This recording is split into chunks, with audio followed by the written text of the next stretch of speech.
Hello, hello, hello, hello. Happy New Year po sa ating lahat. Ngayon po ay January 1 na po. Hindi po ako nakapagbukas ng Christmas regalo, Christmas gift ko nung Pasko. Kaya ngayon January 1, ngayon lang tayo magbubukas ng regalo. Ayan, kumusta na po ang aking mga followers sa aking YouTube channel. Ako pala po si Andy Cadiz. Andy Cadiz TV, ang aking pong YouTube channel. Salamat po sa mga followers ko, Luzon, Visayas at Mindanao. Sa mga OFW po dyan, Happy New Year or Merry Christmas. Mag-iingat po tayong lahat.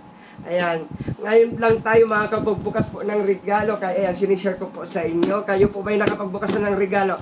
Ako ngayon pa lang, kung kailan January 1 na. Bukas ay may pasok na. Kumusta po ba ang iyong New Year? Kumusta po ba yung kagabi yung paputukan? Dito, ako po kasi ay taga Bulacan, dito ako nakatira. Kaya nagkataon dito ang pagawaan po ng mga paputok. Ang dami-dami pong paputok kagabi, ang lakas. Itong pagkatapos ng pandemic, bumabalik na po uli. Masaya na ang tao, nasa kalsada na ang mga tao. Dito nga sa bahay, hindi ko alam kung saan ako harap. Sa likod, sa tagiliran, may pumuputok. Ayan, kasi masaya naman po talaga pag New Year na may mga paputok tayo. Sabi nga ng mga Chinese, nahawa na rin tayo. Pampaalis ng malas yung mga paputok. Ayan. Kaya, pero ngayon, at yung pa, di ba? Marami rin mga bilog-bilog na yan, yung mga pagkain na yan. Ang dami. Ako, naghanda rin. Actually po, mag-isa lang ako sa bahay. Kasi yung pamangkin ko umuwi po. So, ayan, mag-open po tayo ng mga regalo. Tingnan po natin kung kani-kanino po to. Ayan, mag-isa lang po ang i-open po natin. So, ayan, buksan po natin. Excited po tayo. Ayan, mag-open tayo ng regalo.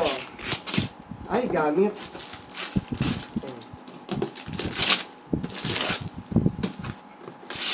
Ang pinakamasarap talaga magbukas ng regalo. Ay! Hop! Hop! Oh! Gusto ko rin to.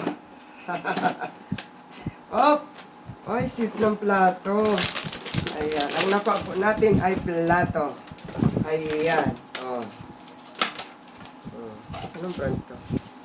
Plastic na. So, ayan. Nag-open lang po tayo. Yung iba naman po sa mga susunod at ati pong kukuhanan din. Ayan. Maraming salamat.